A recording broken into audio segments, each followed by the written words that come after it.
All is back. The burden, the burden, the burden of the world. Who made him dead to rapture and despair? A thing that grieves not and that never hopes.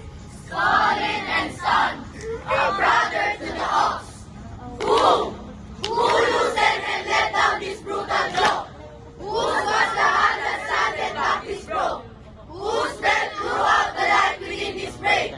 Is this the thing the Lord God made and gave? To have dominion over sea and land, to trace the stars and search the heavens for power. To feel the passion of eternity. Ethno. Alit ko. Meron na ako. Sumasin.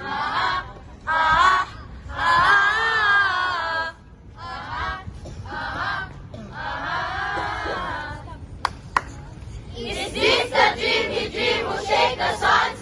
Is this the dreamy dream who shake the suns? And mark their ways upon the ancient deep. Down all the strength of heaven's last wall. There is no shape more terrible than this, more tongued with censure of the world's brine grief, more filled with signs and portents for the soul. More fraught with menace to the universe.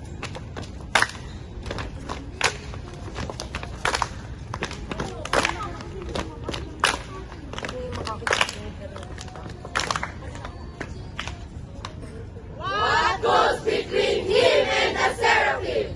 Saying of the wheel of labor. What the wing are Plato and the swing of Pleiades? What the long reaches of the peaks of song? The ring of dawn, the reddening of the rose.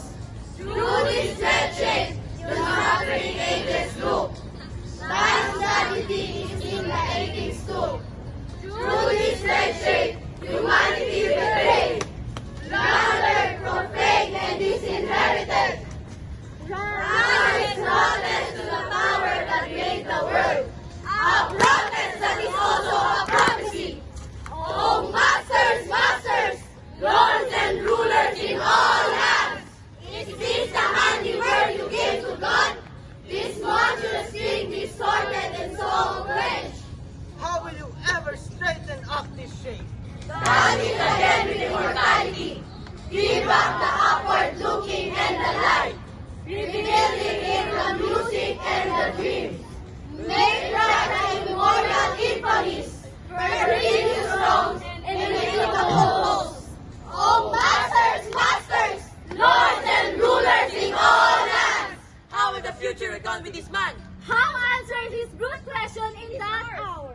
When rulers of rebellion shake all shores, how will it be with kingdoms and with kings? With those who shape into the being he is. When disaster